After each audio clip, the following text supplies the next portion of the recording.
Hello friends, my name is Ravindra Singh and I welcome you on my YouTube channel. तो basically thumbnail से आपको clear हो चुका होगा कि इस वीडियो में हम बात करने वाले हैं कि ग्रामर को कैसे इम्प्रूव करना है, वो भी एडिटोरियल पढ़कर। मैंने द हिंदू न्यूज़पेपर यूज़ किया था। आप कोई भी न्यूज़पेपर यूज़ कर सकते हैं। बेसिक जो यहाँ पे पर्पस है कि हमें टेक्निक सीखनी है और टेक्निक पे काम करना है। उससे पहले मैं आपको एक बात क्लियर कर दूं कि मैंने ऑलरेडी 2 वीडियोस को मैंने अपलोड कर दिया है इस चैनल पे, जो कि इंग्लिश की स्ट्रैटेजी से रिलेटेड है, कैसे हम इसको इम्प्रूव करें। वो आप ज़रूर देखिएगा। उसमें आपको सोर्सेस और कैसे प्रोसीड करना है आगे, वो मैंने चीज़ बताई है। वो आप उस पर ज़रूर चैनल पे जाके देख सकते हैं। प्लेलिस्ट बना दी है मैंने। और दूसरी चीज़ मैं ये बताना चाहता हूँ कि आपको अगर ये चीज़ वीडियोस अच्छी लगती हैं, आप उसको शेयर, सब्सक्राइब एंड लाइक कीजिए, ताकि ये एक एज ए मोटिवेशन काम करती हैं मेरे लिए। जब ज़्यादा कैंडिडेट देखते हैं और लाइक करते हैं तो एक एज ए मोटिवेशन फील होता है कि हाँ, बहुत सारे कैंडिडेट्स हैं जिनको ज़रूरत है और उनके लिए काम करना अच्छा लगता है। तो बिना किसी देरी के शुरू करते हैं। तो फ्रेंड्स, मैंने ये जो 17 अप्रैल जो द हिंदू का न्यूज़पेपर है उसको खोल रखा है। इसमें टेक्स्ट एंड कॉन्टेक्स्ट करके एक पेज था, उस पर मुझे एक आर्टिकल बहुत अच्छा लगा। तो इसमें हम डिस्कस करेंगे कि कैसे हम जो ग्रामर्स के रूल्स हैं वो वाइल रीडिंग उसको रिवाइज कर सकते हैं। फॉर एग्जांपल मैं आपको बताता हूँ, ज़्यादा टाइम वेस्ट नहीं करेंगे, सीधे मुद्दे पे बात करेंगे हम।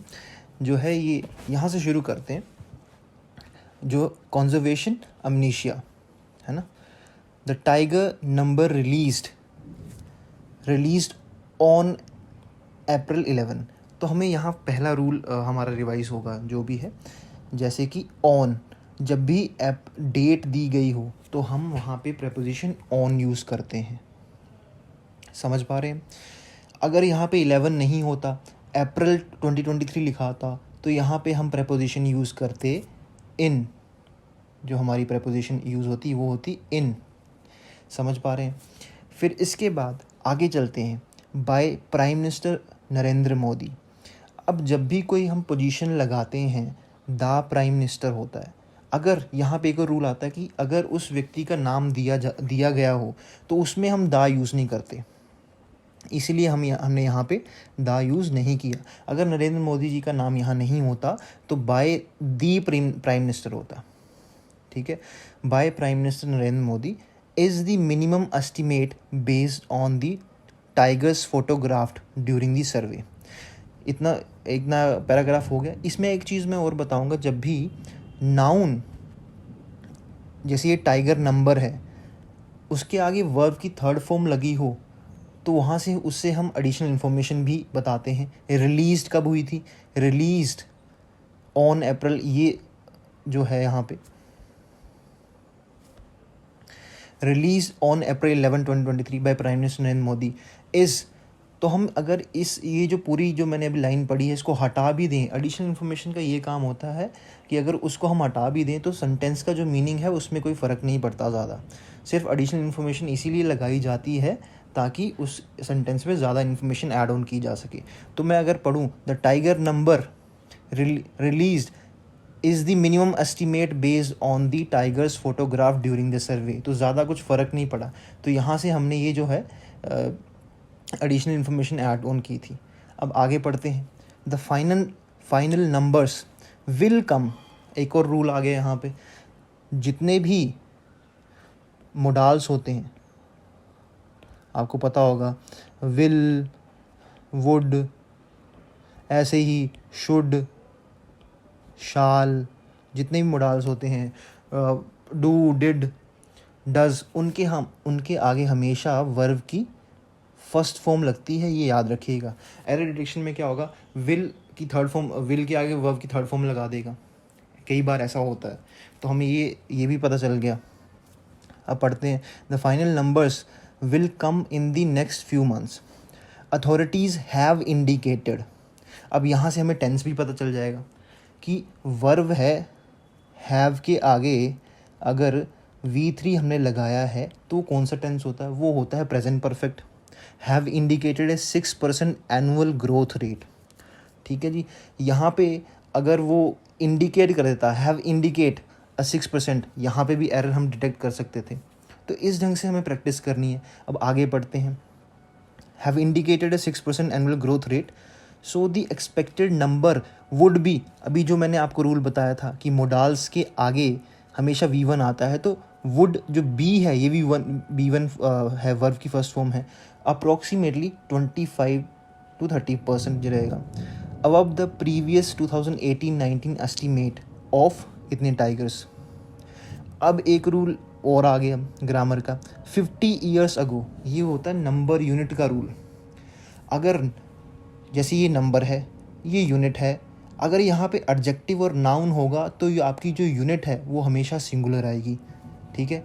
पर यहाँ पे एक चीज़ गड़बड़ ये है कि अगो होता है एडवर्ब, वो ना ही एडजेक्टिव है ना ही नाउन है। तो उस केस में हम क्या करेंगे, उस केस में एक रूल होता है कि नंबर और यूनिट का, अगर तो आपकी यूनिट सफिशेंट है, सफिशेंट का मायना क्या हुआ, सफिशेंट मतलब कि वो अपने आप को एक्सप्लेन कर पा रही है। ईयर्स मैंने अगर किसी को बोला तो उसको समझ लग जाएगा सालों की बात हो रही है ना, कितने सालों की बात हो रही है यहाँ पे। और अगर यहाँ पे लिखा होता लैख, तो लैख क्या, lakh rupees, lakh peoples, lakh oranges, कुछ पता नहीं चल रहा। तो उसी लिए ये यूनिट सफिशेंट है, जो भी सफिशेंट यूनिट होगी वो प्लूरल होगी। ईयर्स अगर 50 लाख होता, अगर 50 लैक्स लिख देता यहाँ पे तो गलत हो जाता, वो क्योंकि इनसफिशेंट यूनिट है और इनसफिशेंट यूनिट हमेशा सिंगुलर आती है, ये याद रखिएगा। ये हो गया, तो मैं इसको थोड़ा मिटा देता हूँ क्योंकि फिर मेस्डअप हो जाएगा सारा। आपको समझ आ ही गया होगा कि कैसे हम रिवाइज कर रहे हैं, और ये बहुत इम्पॉर्टेंट है। ऐसे इस ढंग से अगर आप इसको पढ़ेंगे रोज़ तो डेफिनेटली आपकी इम्प्रूवमेंट तो होगी ही। आगे पढ़ते हैं। 50 यहाँ पढ़ लिया था हमने। इंडियाज़ अलार्मिंग रेवलेशन दैट, ये जो अलार्मिंग है V1 + ing फॉर्म लग रही है आपको, ये एडजेक्टिव है। और किसके बारे में बता रहा है, ये नाउन के बारे में बता रहा है। नाउन कैसे पहचाना, ION जो है एंडोरा, ये नाउन है। Alarming revelation that tiger numbers had dropped, अब यहाँ पे टेंस का पता चल जाएगा। हैड + V3 फॉर्म हो तो हमारा पास्ट परफेक्ट होता है, यहाँ से हमने पता कर लिया। ये बहुत इंपॉर्टेंट है, आपके रूल्स रिवाइज हो रहे हैं, टेंसेस का रूल रिवाइज हो गए यहाँ पे। Had dropped below 3000 shocked the world. अब एक और यहाँ पे आएगा, India reacted bye banning hunting and drafting. यहाँ पे एक और रूल आता है, वो उसको हम कहते हैं रूल ऑफ पैरेललिज्म। वो क्या कहता है कि जो कनेक्टर्स होते हैं जैसे कि एंड, ईदर, है ना, नॉट ओनली बट ऑल्सो,